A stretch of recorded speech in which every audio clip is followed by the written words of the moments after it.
विद्यार्थी संघ अहमदाबाद। परम पूजनीय आचार्य गुरुवर श्री विद्यासागर जी महामुनिराज की, परम पूजनीय निर्यापक श्रमण मुनि श्री सुधा सागर जी महाराज की। बच्चे ने मुझसे प्रश्न किया था कि मुनि श्री के लिए पुंगव शब्द क्यों लगाया जाता है, तो मैं उस पुंगव शब्द की विशेषता बताकर के ही बात समाप्त कर दूंगा।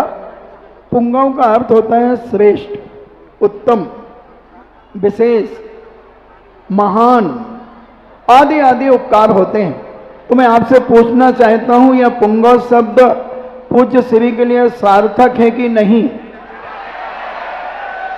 मैं आपसे पॉइंट दूंगा, आप उसका समर्थन करें या विरोध करें वो आपके ऊपर है।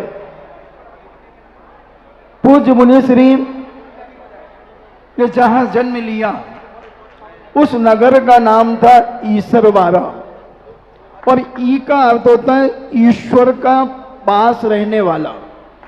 इनकी दीक्षा हुई ईसरी में, उसमें भी ई है जहां से अनंत अनंत सिद्ध परमेष्टि बने सम्मेद शिखर के एरिया से। ऐसा ये ईसरी और ईसरवाड़ा, और जन्म से ही जिसका जयकारा लिया जा रहा हो, जिसका नाम ही जय कुमार रखा गया हो, तो जीवन के अंत में जय जयकार तो होगी ही होगी जीवन भर। तो अपन बात करें, पूज्य मुनि श्री ने एक नहीं अनेकों ऐसे ऐसे कार्य किए।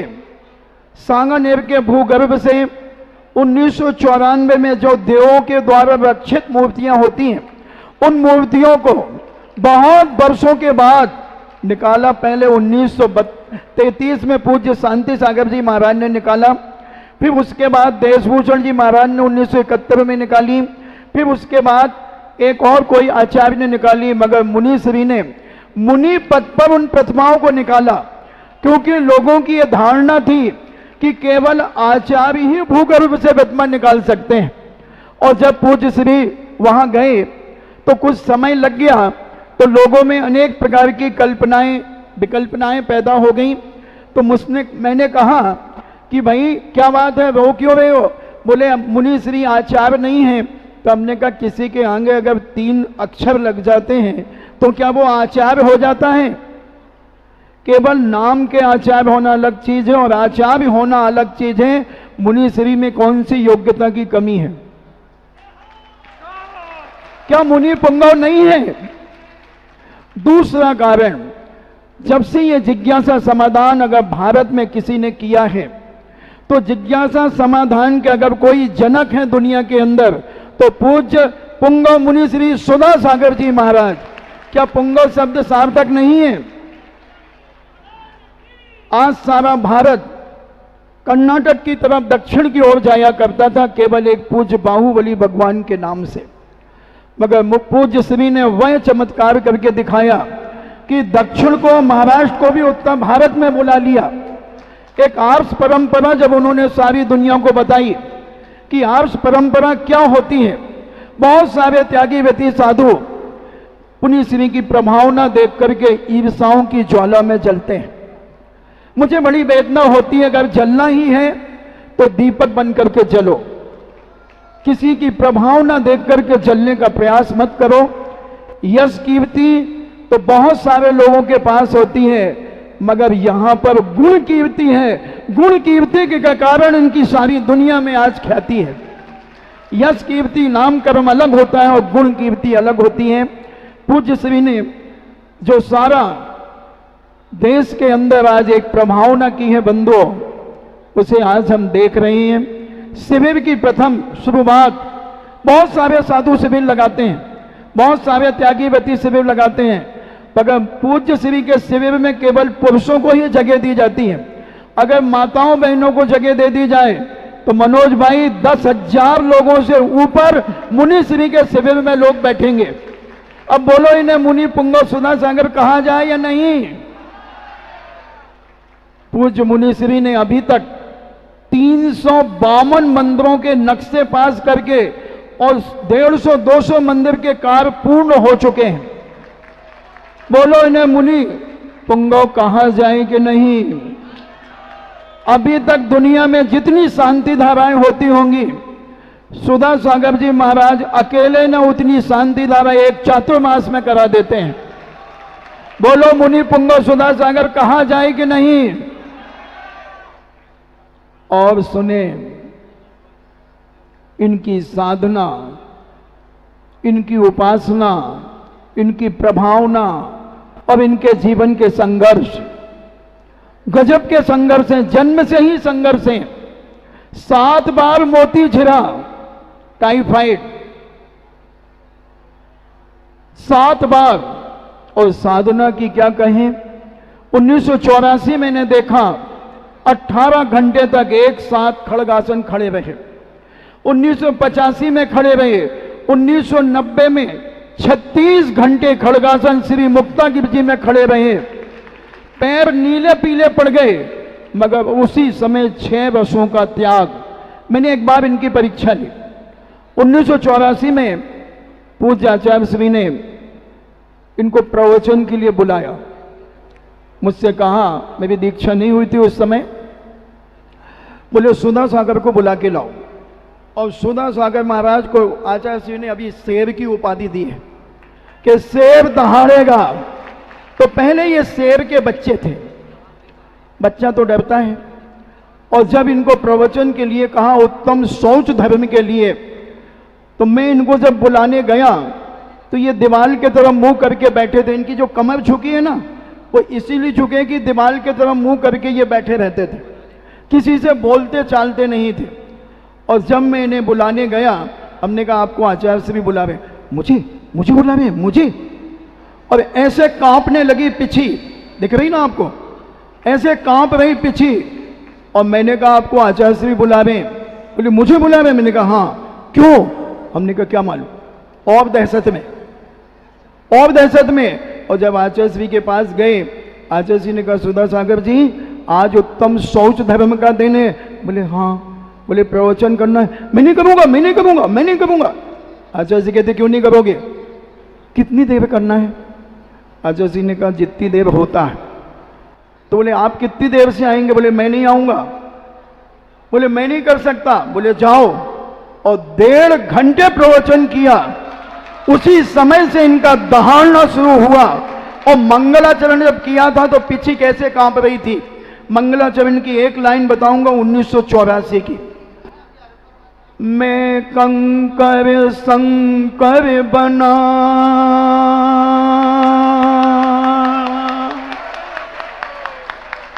और फिर उसके बाद 1.5 घंटे तक उत्तम शौच धर्म के ऊपर इन्होंने प्रवचन दिया। सारे जबलपुर के अंदर एक चर्चा का विषय बन गया कि प्रतिदिन आधा घंटा इनका प्रवचन होगा।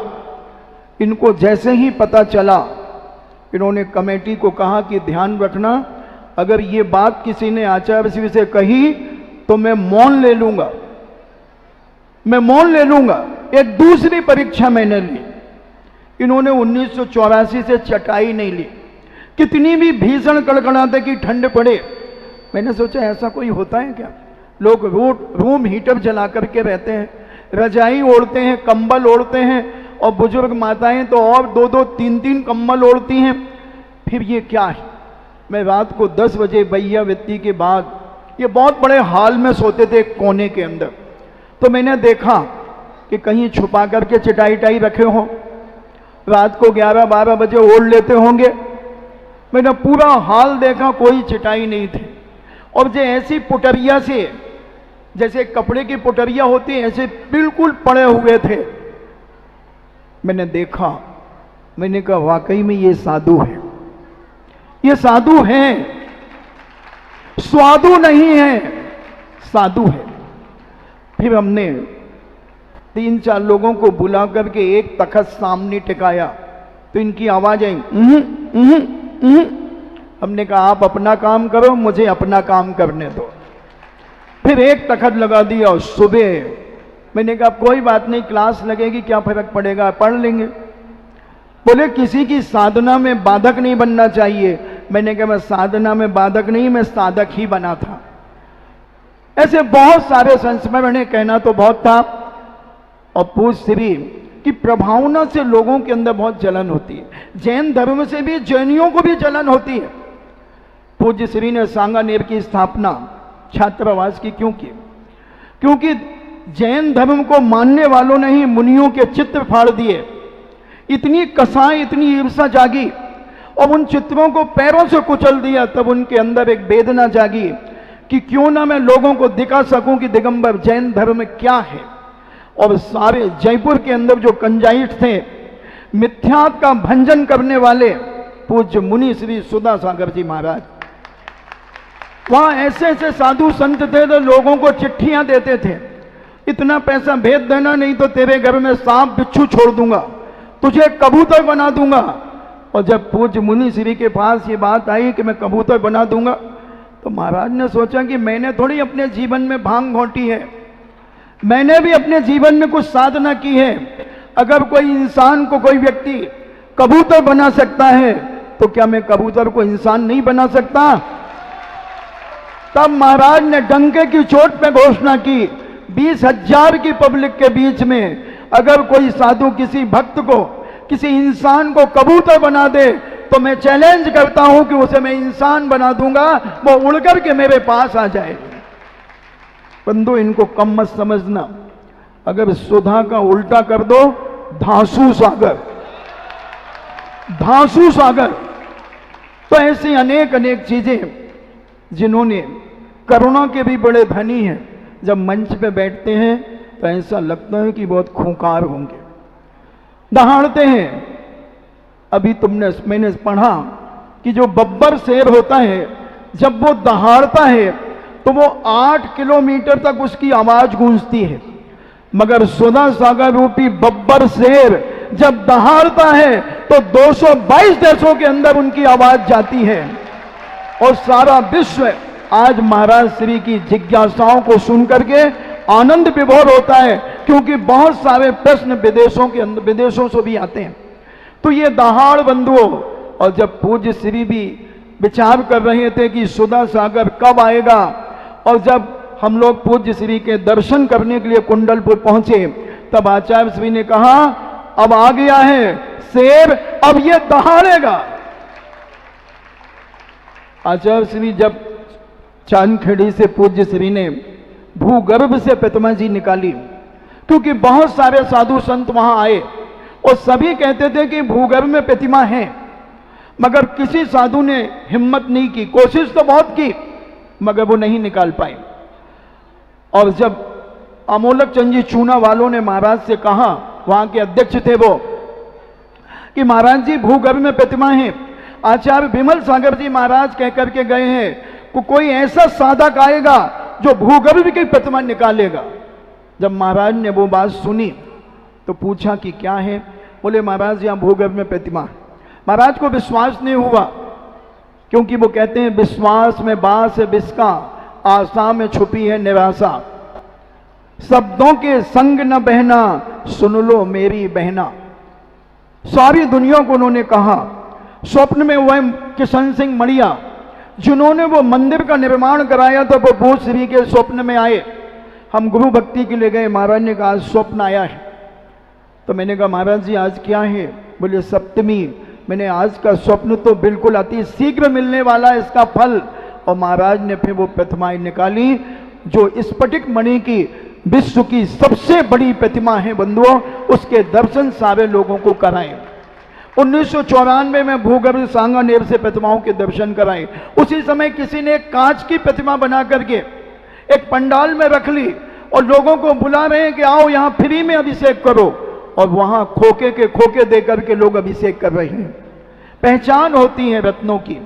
तो पूज्य श्री ने कर्नाटक, महाराष्ट्र को उत्तर भारत में ला दिया। इनकी करुणा की मैं बात कर रहा था। करुणा इनकी इतनी, जब महाराष्ट्र के अंदर बाढ़ आ गई, त्राही मात्राही मचने लगी, तब पूज्य श्री ने घोषणा कर दी कि कैसे भी हो उनको बचाओ। और सारे राजस्थान के लोगों ने, भारत के लोगों ने वहां के लिए सहयोग दिया। और आर.के. मार्ल्स वालों ने पूज्य श्री से आशीर्वाद लेकर 108 नए मकान बनाकर के वहां के लोगों को दिए। 108 मकान क्या होते हैं बंधुओं दोस्तों। मुनि श्री ने गौशालाओं के बारे में जितना किया, असंभव असंभव असंभव। आचार्य विद्यासागर जी महाराज के बाद अगर कोई भारत में साधु है बंधुओं, तो पूज्य मुनि श्री निर्व्यापक समर्थ पुंगव सुधा सागर जी महाराज। किसी भी तरीके से मैंने आज तक नहीं देखा कि महाराज जी कोई प्रवचन के लिए तैयारी करते हो। बहुत सारे साधु डायरियां लेकर के बोलते हैं, और पूज्य श्री को किसी भी वक्त किसी भी मंच पे बैठा दो, किसी भी मंच पर, और 1 घंटे 1.5 घंटे से तो इनकी भूख मिटती नहीं। 1.5 घंटे के पहले तो ये डकार लेते हैं। बोलने में जब बैठ जाते हैं तो इनको पता ही नहीं चलता कि कितने बज गए। अभी तो बहुत कम बोल रहे हैं, पहले 2-2 ढाई घंटे प्रवचन देते थे, अभी तो 1.5 घंटे ही देते हैं, क्योंकि तुम पचा नहीं पाते। पहले के लोग पचा लेते थे। तो दोस्तों, एक नहीं अनेक चीजें हैं इनके जीवन की। तो मैं कह रहा था कि किसी की प्रभावना, किसी की ख्याति देख करके लोग जल जाते हैं। ऐसा भीम की शक्ति देख करके दुर्योधन तिल मिलाता था, तो उसने अपने घर पर एक लोहे का भीम बनाकर उसे मुक्ता मारता था, उसका गला दबाने का प्रयास करता था, मगर क्या वो भीम का बाल बांका कर सका? नहीं कर सका। ऐसे बहुत सारे महाराज की प्रभावना देखकर उनकी फोटोएं फाड़ने का प्रयास करते हैं, फोटोओं के पोस्टर गिराने का प्रयास करते हैं, फोटोएं छीनने का प्रयास करते हैं। बंधु, इनके जीवन का क्या होगा वो केवल ही भगवान जानते हैं, मगर इनका कोई माई का लाल आज तक ना बाल बांका कर सका और ना जीवन के अंत में कर सकेगा। ये वो शेर हैं, ये वो शेर हैं कि इनको चुप करने की ताकत केवल एक में है, केवल एक में है, आचार्य विद्यासागर जी महाराज में। बहुत सारे लोग 1996 में पूज्य श्री की शिकायत लेकर के गए आचार्य विद्यासागर जी महाराज के पास कि महाराज जी सुधा सागर को रोकिए। उन्होंने क्या कहा, क्या हो गया? बोले वो बहुत दहाड़ रहे हैं, बहुत बोल रहे हैं। क्या बोल रहे हैं? बोले प्रवचनों में बहुत हिला रहे हैं, हमारा तो जड़ी समाप्त कर दी हमारे स्मारक की, और ऐसा भी कह दिया कि बम से उड़ा दो उसे। शीलचंद अनोरा वाले बैठे होंगे, इनके वो मामा जी लगते थे वहां के निर्देशक अधिष्ठाता। इनके पास खबर पहुंची कि सुधा सागर जी महाराज कह रहे हैं कि स्मारक को बम से उड़ा दो। तो शीलचंद ने कहा, कहाँ है क्या? बोले हाँ। बोले अभी स्मारक है कि उड़ गया? बोले नहीं उड़ा है। तो बोले उनने कहा नहीं, अगर जिस दिन वो कह देंगे उस स्मारक उड़ जाएगा।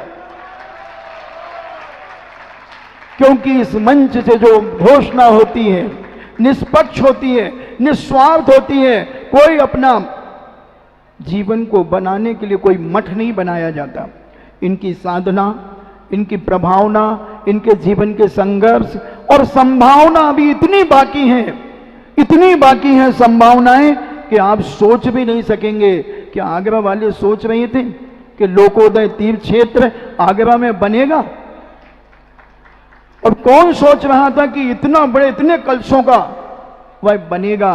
मगर कितनी देर लगी, मुश्किल से 2 माला नहीं फिरी और उतनी देर में घोषणा हो गई। बंधु, मैं एक बात कह दूं, आप बुरा नहीं मानना, सुधा सागर जी महाराज को केवल ज्ञान नहीं होना चाहिए,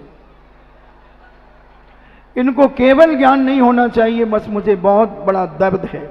तो मैं क्या चाहे तो केवल ज्ञान हो जाना चाहिए? नहीं होना चाहिए। सुधा सागर महाराज को केवल ज्ञान नहीं होना चाहिए, मगर मोक्ष जरूर हो जाना चाहिए।